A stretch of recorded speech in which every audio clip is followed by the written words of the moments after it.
فرمایا گیا جو قرآن کے حلال کو حرام سمجھے یا قرآن کے حلال کو حرام سمجھے یا حرام کو حلال کر لے یعنی اس کے مطابق اپنی زندگی ڈال دے وہ قرآن پر ایمان رکھنے والا نہیں. ما آمن یہ حدیث کے الفاظ ہیں ما آمن بالقرآن من استحل محارمہ. دیکھیے آپ سماج میں کیا حال ہو گیا کہ آدمی سود عام ہو چکا ہے.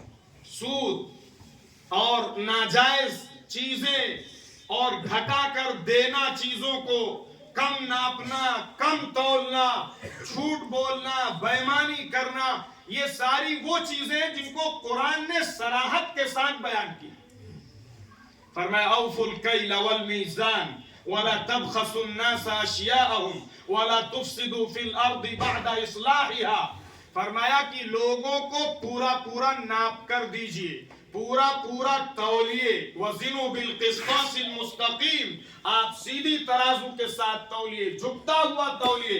اور آگے فرمایا لوگوں کی چیزیں ان کو گھٹا کر مت دیجئے اور اگر آپ ایسا کرتے ہیں تو روئے زمین میں فساد پھیلانے والے اور فساد جو پھیلانے والا ہے وہ اللہ کا محبوب ہو سکتا ہے. فرمایا ان اللہ لا يحب المفسدین کہ اللہ تعالیٰ فساد برپا کرنے والوں کو پسند نہیں فرماتا. آپ دیکھیے جائزہ لیجئے اپنے بازار کا جائزہ لیجئے اپنے مسلمان بھائیوں کی تجارت کا جائزہ لیجئے بزنس کا جائزہ لیجئے اسے معلوم نہیں. اور ہمارے اب تو ایسا باندھ دیا گیا ہے جو اللہ کے رسول صلی اللہ علیہ وسلم نے فرمایا تھا کہ ایک وقت آئے گا کہ اس وقت میں مسلمان جو ہوگا وہ حرام کھانے سے اور سود کھانے سے اس طریقے کی حدیث کے الفاظ ہیں بچ نہیں پائے گا. آج بینکنگ کا پورا سسٹم ایسا کہ آپ کے اکاؤنٹ میں پیسہ سیونگ اکاؤنٹ ہے 4 روپیہ 10 روپیہ 20 روپیہ 1000 2000 بیاج کا وہ آتا رہتا ہے سود کا پیسہ وہ آتا رہتا ہے. کتنے لوگ ایسے ہیں جو اس پیسے کو لکھ کے اس سے الگ کرتے ہیں. اگر آپ الگ نہیں کرتے ہیں تو وہ آپ کے سارے پیسوں کو گندا کرنے کے لیے کافی. جیسے ایک ڈرم لیجئے اور پیور دودھ اس کے اندر بھر دیجئے 2 ڈراپ پیشاب کے ڈال دیجئے آپ پیئیں گے؟ بولیے مہمان کو پلائیں گے؟ کسی کہیں اس کو بس اس کا بلی یا اس کو نالی میں پھینکا جائے گا یہ حال ہے. اگر ہمارے پیسوں میں بینکنگ کا نظام ایسا بنایا گیا اب آدمی جو ہے وہ کوئی معمولی سا بھی بزنس مین چھوٹا موٹا بھی اگر وہ تجارت کرنا چاہے بغیر اکاؤنٹ کے بغیر بینک کے سسٹم کے تو شاید ہم لوگ تو خیر مولوی مولانا آدمی زیادہ نہیں جانکاری ہے لیکن میں سمجھتا ہوں کہ شاید وہ نہیں کر پائے گا. اور اگر اس نے احتیاط نہ کی 1 روپیہ سود کا اگر ہماری حلق میں چلا گیا آقا نے فرمایا اللہ معاف فرمایا ہم سب کو آقا نے فرمایا کہ وہ اپنی ماں کے ساتھ کئی مرتبے زنا کرنے کے بعد یہ حال. اور وہی رقم اور وہی پیسے اگر ہماری اولاد کے شکم میں چلے گئے ہمارے بچوں کی پرورش میں چلے گئے تو پھر آپ یاد رکھیے پھر تربیت جو ہوگی وہ حرام مال سے اگر آدمی اپنے بچوں کی تربیت کر رہا ہے. ایک بڑا طبقہ ہے میں اس کو بار بار کہتا ہوں اللہ تعالیٰ سمجھ عطا فرمائے کہ ایک بڑا طبقہ ہے جو صوم و صلات کا پنکچوئل ہے دین کا پابند ہے حج بھی کرتا ہے عمرے بھی کرتا ہے اللہ نے اسے دے رکھا ہے لیکن اسے ایک لمحے کے لیے اپنی بہن کو اپنے باپ کی میراث میں حق دیا ہے یا نہیں دیا ہے اس پر غور کرنا چاہیے. یہ ایسا گناہ ہے کہ آپ دنیا سے چلے جائیں گے لیکن وہ گناہ آپ سے چپکا رہے گا. بہت سارے ہمارے بھائی یہ کہہ دیتے ہیں کہ ابا یہ کہہ گئے تھے اماں یہ کہہ گئی تھی کہ صاحب ان کو ایسا کر دیا ہے ان کی شادی بیاہ میں ان کو نپٹا دیا گیا ان کا پیسہ دے دیا گیا. یہ سب بچنے کے جو ہیلے بہانے ہیں یہ سب کام نہیں آئے. آپ شریعت ابا کی فالو کرتے ہیں یا شریعت قرآن کی اور اللہ اس کے رسول کی فالو کرتے ہیں؟ اگر آپ اللہ اور اس کے رسول کی شریعت کو فالو کرتے ہیں تو اللہ نے قرآن کے پورے پنے میں حقوق بتائے ہیں اور ان حقوق میں بہن کا حق بتایا ہے. باپ کے مرنے کے بعد اگر بہن کو میراث نہیں دیا آپ نے, یہاں تک لکھا اگر باپ کی جیب میں ایک الائچی ملے, کیا ملے؟ ارے آپ بھی بولتے رہیے الائچی. یہ تو شاعر صاحب اللہ انہیں جزائے خیر دے, بیچارے وہ تو آپ سے کہتے رہے سبحان اللہ کہیے, لیکن بہرحال بہت سارے لوگ کہہ رہے تھے. تو ایک یہ سب باتیں سمجھنے کی, مسئلہ یہ ہے کہ صرف بیان ہو جائے, بیان آپ سن لیں ہم سنا دیں, آپ اپنا رستہ لیں ہم اپنا رستہ لیں, اس سے کہیں انقلاب آ جائے گا, اس سے اللہ کی مدد آ جائے گی. زندگی پوری قرآن کے خلاف, زندگی پوری شریعت کے خلاف, زندگی پوری رسول اللہ کے طریقے کے خلاف, اور ہم سمجھتے ہیں کہ ایک پروگرام کریں گے 15 شعبان کو اور صاحب قرت ہو جائے گی, دستار بندی ہو جائے گی, مولانا صاحب آئیں گے اور تقریر کر دیں گے, بس فتح, ایسا ہو جائے گا. شاید کہ ہماری کمیونٹی کا یہی حال ہوگا. شعراء ہمارے ماشاءاللہ سبحان اللہ اور الحمدللہ کہہ کے فتح کرنا چاہتے ہیں, علماء ہمارے اپنی جی جان لگا کے اور اپنی رات کو پوری انرجی صرف کر کے وہ چاہتے ہیں کہ اس سے فتح ہو جائے گا. یاد رکھیے کبھی کچھ ہونے والا نہیں ہے. اس حالات جتنے آئے ہیں اس سے بھینکر اور اس سے خطرناک حالات آنے والے. بچنے کا صرف ایک واحد راستہ ہے کہ مسلمان اپنے دین کی دعوت پر آئے, مسلمان قرآن و سنت پر آئے. ایک واقعہ یاد آیا, عجیب و غریب واقعہ ہے کہ ایک صحابی جو آدمی کہتا نا ارے صاحب سنت ہی تو ہے, سنت ہی تو ہے. ابھی ہم جس گاڑی سے آئے ہمارے ساتھ جو ہمارے بھائی تھے وہ کہہ رہے تھے کہ ہم جو ہے وہ ایسے ماحول میں کبھی گاڑی سے جاتے ہیں جہاں بہت زعفرانی رنگ والے لوگ رہتے ہیں اور مجھے وہاں نماز پڑھنا ہے تو میں کیسے نماز پڑھوں. مسلمان بغیر نماز کے نہیں رہ سکتا ہے, جس طرح ایک کافر ایک مشرک وہ نماز نہیں پڑھ سکتا ہے ویسے ہی ایک مسلمان نماز چھوڑ نہیں سکتا ہے. کیا ہے یہ کوالٹی؟ 95% طبقہ آپ کا نماز کے وقت باہر ہلڑ مچاتا ہے, نماز کے وقت باہر شور ہنگامہ کرتا ہے, نماز کے وقت اپنے موبائل پہ رہتا ہے اور وہ کیا دیکھتا ہے کیا سنتا ہے آپ مجھ سے زیادہ جانتے ہیں. نماز کے وقت قرآن پڑھا جا رہا ہو اور وہ باہر ساتھ جو پٹاخے داغے جاتے ہیں, باہر گولے داغے جاتے ہیں, اور ہم کہتے ہیں کہ صاحب ہم دین کو دیندار ہیں, ہم رسول اللہ کے ماننے والے ہیں, ہم اللہ اور اس کے رسول کی محبت کا دم بھرنے والے ہیں, اور ہماری زندگی یہ ہے جو کام کافروں نے نہیں کیا, جو کام مشرکین مکہ نے نہیں کیا, آج کا مسلمان وہ سارے کام کر کے اللہ کی مدد کا منتظر بیٹھا ہے. ایک صحابی رسول اللہ صلی اللہ علیہ وسلم کے زمانے میں, ان سے آپ نے فرمایا دیکھیے اگر زندگی سنت پر نہیں آئے گی ہر چیز کے اندر, چاہے وہ دعوت میں ہو, چاہے وہ عبادت میں ہو, چاہے وہ ضرورت میں ہو, تینوں لائن سے ایک ایک مسلمان کو سنت پر آنا پڑے گا اگر اپنے اوپر سے پریشانیوں اور مصیبتوں کے بادل ہٹوانا چاہتا ہے, ورنہ یہی بادل اس کے سر پہ ٹوٹیں گے. کوئی نہیں بچا سکتا ہے. کوئی پارٹی حکومت بنا لے, کوئی پارٹی اقتدار میں آ جائے, جب تک آپ کی مدد اللہ کی طرف سے نہیں ہوگی تب تک آپ کی کوئی حیثیت نہیں رہے. دماغ میں خوب اچھی طرح بٹھا لیجیے. تو وہ صحابی ایک ان سے فرمایا, اللہ کے رسول صلی اللہ علیہ وسلم نے وہ الٹے ہاتھ سے کھانا کھا رہے. عجیب و غریب بات, آپ نے فرمایا کہ دائیں ہاتھ سے کھاؤ. جیسے ہم لوگ کہتے ہیں ارے مولانا صاحب سنت ہی تو ہے, معاشرہ ایسا ہے, سماج ایسا ہے, ہماری برادری ایسی ہے اور فلاں ایسا ہے. کیا اللہ کے یہاں آپ کہہ لیں گے کہ اللہ تعالیٰ ہم نے سنت ذبح کیا تھا اس لیے کہ ہماری برادری ایسی تھی؟ کیا آپ اللہ کے یہاں کہیں گے کہ ہمارے گاؤں کا ماحول ایسا تھا اس لیے ہم نے دین کے جنازے نکالے تھے؟ اگر آپ یہ کہنے کی جرت رکھتے ہیں تو پھر مولوی صاحب سے کہیے, اور اگر یہ جرت نہیں رکھتے ہیں آپ کہیے کہ آپ مجھے اسٹریٹ اور بالکل سیدھی سنت اور شریعت بتائیے، ہم اس کو فالو کرنے کی کوشش کریں گے. لگا لپٹا دین میں کچھ نہیں، لگا لپٹا ہم نے بنا رکھا ہے. تو ان سے کہا کہ دائیں ہاتھ سے کھانا کھائیے، تو انہوں نے مارے کبر کی وجہ سے، تکبر کی وجہ سے، تھوڑا سا پیسہ آتا آدمی کے پاس اڑا اڑا پھرتا ہے. قارون سے زیادہ پیسہ ہو گیا کیا اس کے پاس؟ ترس آتا ہے، دکھ ہوتا ہے، اور وہ اپنے آپ کو اللہ معاف فرمائے تھوڑے سے، سب لوگ ایسے نہیں ہوتے ہیں، بہت سارے لوگ پیسہ آنے کے بعد تواضع بھی ہوتی ہے، انکساری بھی ہوتی ہے، عاجزی بھی ہوتی ہے، لیکن جنرلی ایسا ہوتا ہے کہ تھوڑا سا پیسہ آنے کے بعد، تھوڑا سا کوئی مقام و مرتبہ مل جانے کے بعد آدمی یہ سمجھتا ہے کہ اگر میں نعوذ باللہ کہ اگر میں سنت کے مطابق کروں گا تو میری انسلٹ ہو جائے. جب آپ کو سنت میں انسلٹ محسوس ہو رہی ہے، پھر آپ کس کے دین پر ہیں؟ آپ کس کی شریعت پر ہیں؟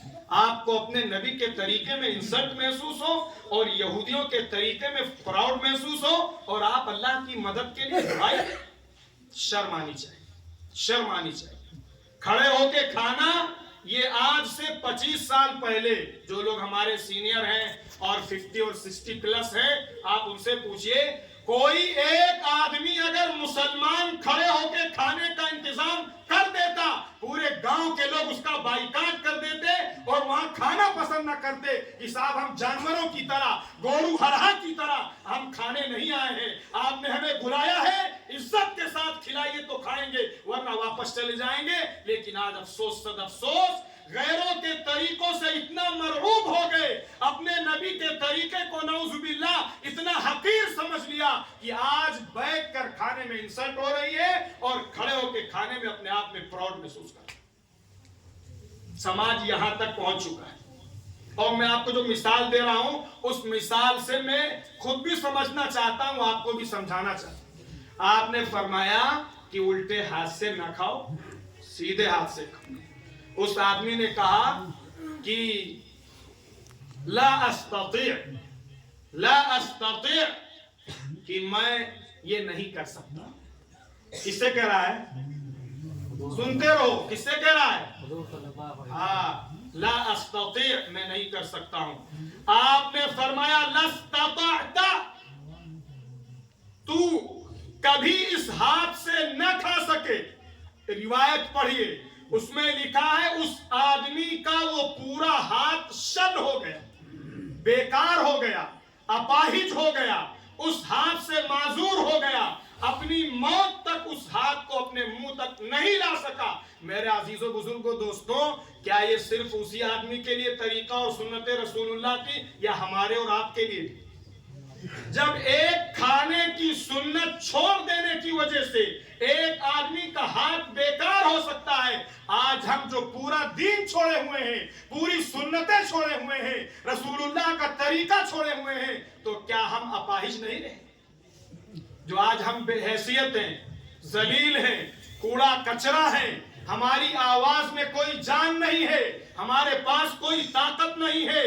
ایک جانور کو مارنے کے لیے آدمی کچھ دیر سوچتا ہے، لیکن ایک مسلمان کو مارنے کے لیے، اس کا خون بہانے کے لیے آج وہ بھی سوچنا نہیں پڑتا ہے. آپ کو نہیں معلوم کہ ان اسکولوں کی وجہ سے، ان کالجز کی وجہ سے آج ہماری کتنی بہنیں اور ہمارے کتنے بچے ایسے ہیں جو کاٹ کاٹ کے فریز میں رکھے گئے اور سسکتے رہے، چلاتے رہے، چیختے رہے، دہائیاں دیتے رہے، لیکن ان کی آواز آج سارے لوگوں کے سامنے سب دنیا دیکھ رہی ہے کہ اس بچی کے ٹکڑے کٹے ہوئے ہیں. دنیا دیکھ رہی ہے کہ اس کے ساتھ یہ مس بیہیو کیا جا رہا ہے. دنیا دیکھ رہی ہے کہ اس کے ساتھ یہ بدسلوکیاں کی گئی. لیکن وومن رائٹس کا سلوگن لگانے والے، وومن رائٹس کی آواز لگانے والے، وومن اور مہیلاؤں کے مان سمان کی بات کرنے والوں کے آنکھوں میں کیا پانی مر چکا ہے؟ یہ صرف اور صرف اس وجہ سے ہے کہ ہم نے اپنے نبی کے طریقے کو چھوڑا ہے. خدا نے ہمیں شرم کر دیا ہے. چینج کیجئے ڈائریکشن. آپ یہ نہ سمجھیے کہ ہمارے پاس مال ہے، ہمارے پاس پیسہ ہے، یا ہمارے گاؤں میں میجورٹی ہے، ہم مسلم اکثریت میں ہیں اور ہم جو ہے کچھ نہیں ہو پائے گا۔ آپ یاد رکھیے، اگر مسلم قوم، ہم اور آپ اللہ اور اس کے رسول کے طریقے پر نہیں آئے اور قرآن کی تعلیمات کو اپنے سینے سے نہیں لگایا، ہماری کوئی حیثیت نہ ابھی ہے اور نہ قیامت تک رہے گی۔ اس لیے کہ صاف کہہ دیا گیا، صاف کہہ دیا گیا، کیا کہا گیا؟ وَلِلَّهِ الْعِزَّةُ وَلِرَسُولِهِ وَلِلْمُؤْمِنِينَ۔ عزت کس کے لیے؟ اللہ کے لیے۔ عزت کس کے لیے؟ اس کے رسول کے لیے۔ عزت کس کے لیے ہے؟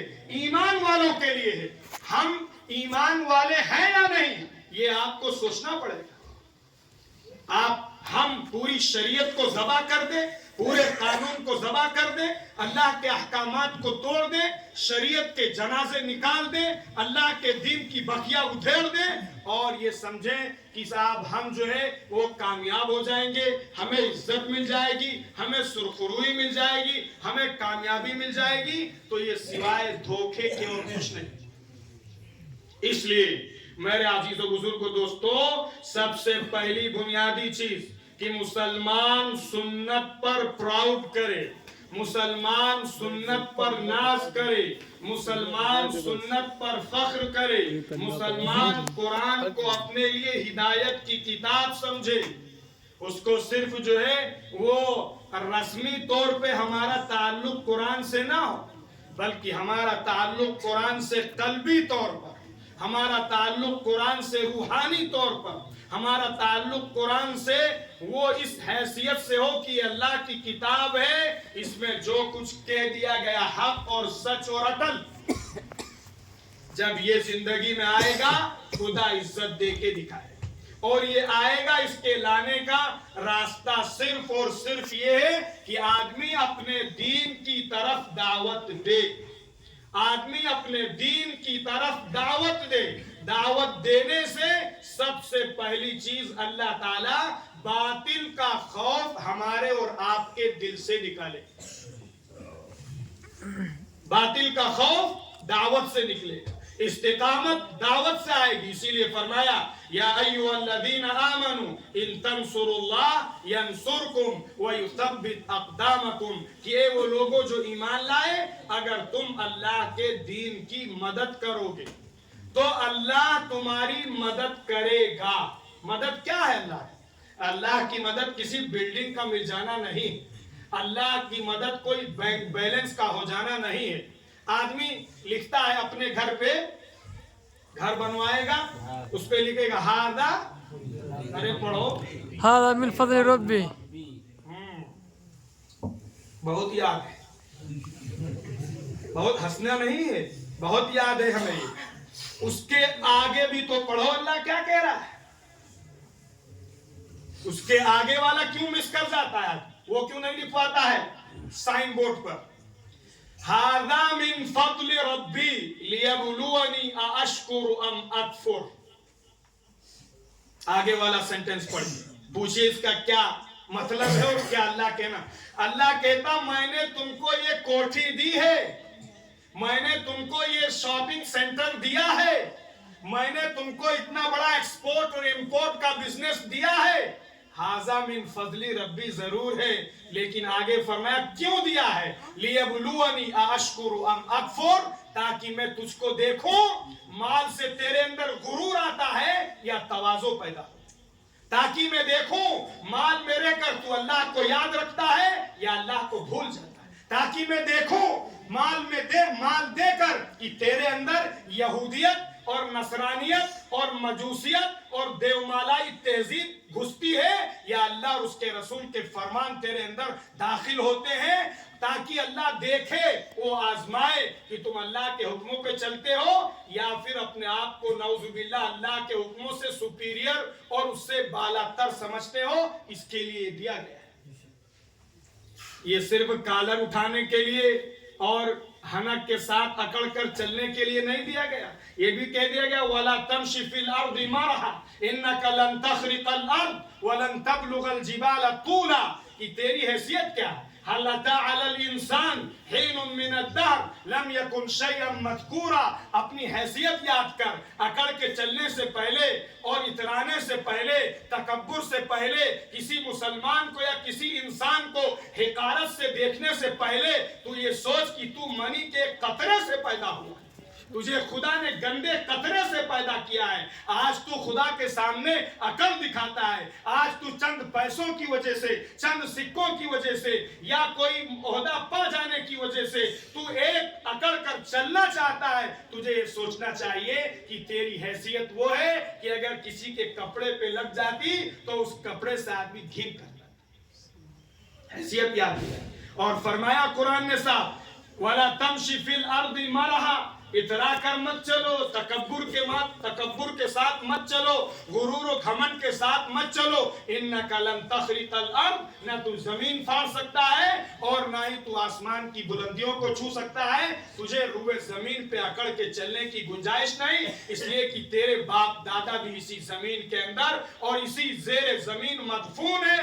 لہذا اس کے اوپر خفف الوطأ, ہلکے ہلکے چلو. اس لیے میرے عزیز و بزرگوں دوستوں, میں زیادہ لمبی گفتگو کر نہیں پاتا ہوں. مولانا نے اور قاری صاحب نے جو بتایا کہ رات ہماری ہے, رات ہماری بھی ہے, آپ کی بھی ہے, سونا بھی ہے, فجر پڑھنا بھی ہے. اصل قرآن کا پیغام یہ ہے کہ ہر مسلمان قرآن پر ایمان رکھے, قرآن کو صحیح پڑھنے کی کوشش کرے. آپ اپنا رشتہ قرآن سے جوڑیے, قاری صاحب اچھے ہائر کیجئے, پیسہ لگائیے. ابھی جب دینی پڑھائی کا مسئلہ آئے گا تو آدمی خالہ پڑھا دے, پھپھو پڑھا دے, نانی پڑھا دے, جو ملے ایرو غیرو کوئی بھی پڑھا دے. یہ قرآن کی ویلو ہم نے آپ نے لگائی ہے. اور اگر اسی بچے کو کسی انگلش کا ٹیچر ڈھونڈنا ہو یا میتھ کا ٹیچر ڈھونڈنا ہو تو وہ آدمی کہتا ہے کہ بھیا اس کے لیے آپ کی کوالیفیکیشن کیا ہے, آپ کی ڈگری کیا ہے, آپ کا ٹیچنگ میتھڈ کیا ہے, آپ کا ایکسپیرینس کتنے دن کا ہے, آپ پڑھاتے کیسے ہیں, بڑی کیل و کال کرے گا. لیکن جب دین کا مسئلہ آئے گا تو کوئی بھی پڑھا دے, پھپھو بھی پڑھا دے, خالہ بھی پڑھا دے, نانی پڑھائے, الٹا پڑھائے, سیدھا پڑھائے, غلط پڑھائے. یہ ہمارے آپ کے قرآن کے ساتھ تعلق کی بات ہے. جہاں انگریزی کا نمبر آئے گا تو 150 کوشچن کریں گے آپ اور پیسہ وہاں پر آپ دیں گے. آپ دیکھیے ماؤں کو اور باپوں کو تہجد کے ٹائم اگر گاڑی آئے گی تو یہ ماں باپ جو کبھی فجر نہیں پڑھتے, اللہ معاف فرمائے, یہ اپنے بیٹے کو نہلا دھلا کے اور ٹفن تیار کر کے تہجد کے ٹائم اتنے اہتمام کے ساتھ انگلی پکڑ کے بس تک لے جا کے اپنے بچے کو بٹھا کے آتے ہیں, نہیں آتے. لیکن جب قرآن کا نمبر آئے تب کیا اتنی ہمارے اندر وہ فکر اور اتنا اہتمام اور اتنی رغبت اور اتنی انٹرسٹنگ اور اتنا شوق اور اتنی ذیل دکھائی دیتی. تب پھر یہ آپ یاد رکھیں, صرف یہ جمع زبانی خرچ سے کام نہیں چلے کہ قرآن زندہ باد, ایسے زندہ باد نہیں ہوگا. آپ زندگی کا ڈائریکشن بدلیے, قرآن سے اپنا تعلق دکھائیے. آپ بتائیے دنیا والوں کو کہ ہم قرآن پہ اپنی جی جان, پیسہ, مال سب کچھ خرچ کر سکتے ہیں. آپ اتنے بڑے بڑے قصبے ہیں, آپ کا تو خیر یہ گاؤں ہے, ہمارے یہاں فتح پور ہے اور بڑے بڑے قصبے ہیں. ہماری بچیاں پوری دنیا دیکھ رہی ہے ہماری بچوں کے ساتھ کیا کیا سلوک کیے جا رہے ہیں, کیسی کیسی مسبہیو ان کے ساتھ کیے جا رہے ہیں, کیسے ان کے ایمان کا سودا کیا جا رہا ہے, کیسے ان کے ساتھ وہ چیزیں کی جا رہی ہیں جو ایک آدمی زبان سے نہیں دہرا سکتا ہے. سارے ایکسپورٹر امپورٹر بڑے بڑے پورے ضلع کے اندر بیٹھے ہوئے ہیں اور یہ سب کچھ جانتے ہیں. کیا یہ ایک ایک قصبے میں ایک ایک اسکول قائم نہیں کر سکتے ہیں؟ شادی کرے گا تو 1 کروڑ کی شادی کرے گا, وہاں دکھائے گا اپنا ٹینٹ, وہاں دکھائے گا اپنا شامیانہ, وہاں دکھائے گا اپنی اسٹینڈری. اور جب دین کا نمبر آئے گا, اسلام کا نمبر آئے گا کہ مسلمانوں کی عزتیں نیلام ہو رہی ہوں اور اس کی آنکھ میں پانی نہیں اترتا ہے کہ ہم جو جن کو اللہ نے کچھ دے رکھا ہے, پیسے دیے ہیں, دولت دی ہے, مال دیا ہے, حالانکہ اس کی کوئی حیثیت نہیں ہے, وہ اس مال کے ذریعے سے کام کر سکتا ہے, اسکول کھول سکتا ہے جس اسکول کے اندر ہماری بچی کا ایمان محفوظ ہو, عزت محفوظ ہو اور اس کے آنے جانے کا سسٹم مضبوط ہو, کسی باطل کی اس پر نگاہ نہ پڑے, کوئی اس پر اٹیک نہ کر کر پائے، اس طرف کوئی توجہ نہیں ہے۔ حالانکہ آپ کے یہاں دیکھیں لکھا لگا ہوا ہے، جو پوسٹر میں نے قرآن کی آیت بھی پڑھی تھی، اس میں سب سے پہلے قرآن کی جو آیت نازل ہوئی وہ کیا ہے؟ شاید لکھیے، اس کے اوپر دیکھیے، لکھیے، ارے لکھی ہے، جس قوم کی سب سے پہلی آیت ہو پڑھیے وہ قوم سب سے زیادہ ان پڑھ ہے۔ اور قرآن نے یہ کہا ہے کہ اگر آپ جو ہے وہ مائنورٹی میں ہیں اور آپ کا مد مقابل میجورٹی میں ہے، تو آپ کو تعلیم کے اندر اگر وہ 80% ہیں تو آپ 20% کو ان 80 سے زیادہ محنت کرنی ہوگی، تب جا کے آپ ان کا مقابلہ کر پائیں گے۔ لیکن افسوس صد افسوس کہ اس طرف کسی کی کوئی توجہ نہیں ہے۔ جو مدرسے ہیں وہ خستہ حال ہیں، نہ ان کا کوئی پرسان حال ہے۔ ہاں، کمنٹ سنیے، آپ کمنٹ سنیے، علماء کے خلاف، مدرسوں کے خلاف، حفاظ کے خلاف، قراء کے خلاف کمنٹ سنیے۔ ایسا لگتا ہے کہ اس نے اس کو خرید کے رکھا ہے، وہ تو اپنی جان لگائے۔ یہ بچے جو حافظ بنتے ہیں، آپ کو معلوم ہے، جو لوگ بنے ہیں ان سے پوچھئے، اور جن کے ابا نے بنایا، اماں نے بنایا، ان سے پوچھئے، جب وہ ماں کوئی کھانا پکاتی ہے، اپنے ننھے لگتے جگر کو یاد کر کے آنسو بہاتی ہے، کاش کہ میرا بچہ میرے قریب ہوتا، کاش میرے جگر کا ٹکڑا مجھ سے قریب ہوتا، میں اس کو اپنی گود میں بیٹھ کے کھانا کھلاتی، اس کو لقمے کھلاتی، اس کو پیار کرتی۔ وہ ماں وہاں آنسو بہاتی ہے اور وہ بچہ ننھا معصوم بچہ اپنے ہاتھ سے اپنے کپڑے دھوتا ہے، اور جب اپنی ماں کو یاد کرتا ہے، اپنا منہ اپنے لحاف میں، اپنی چادر میں چھپا کے روتا ہے، کبھی پائخانے میں جا کے روتا ہے، کبھی غسل خانے میں روتا ہے، اور کبھی دیوار کے سہارے دیوار سے اپنا منہ لگا کے روتا ہے۔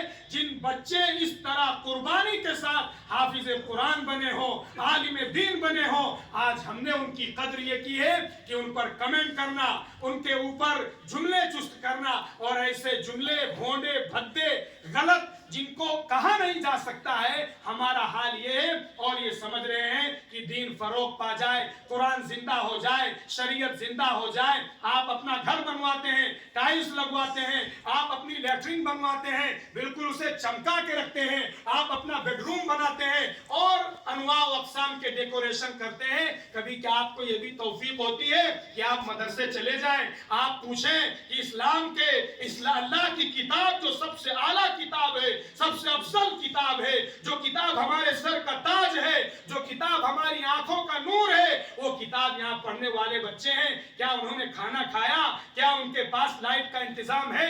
کیا ان کو کوئی تکلیف تو نہیں ہے؟ کیا ان کو کوئی دکھ تو نہیں ہے؟ ہم ان کے لیے کیا کر سکتے ہیں؟ کیا کبھی ہماری اس طرف نظر جاتی؟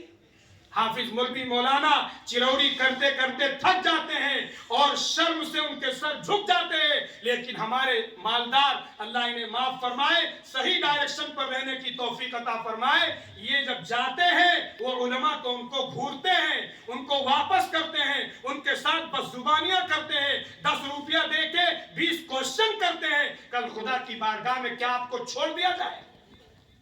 بچوں کی ہمت بلند ہوگی، علماء کی ہمت بلند ہوگی، قرآن کے حوصلے بلند ہوں گے، یا ہماری ان حرکتوں سے وہ دین سے دور ہو جائیں گے۔ آج غیروں نے اپنے علماء کو عزت دی ہے۔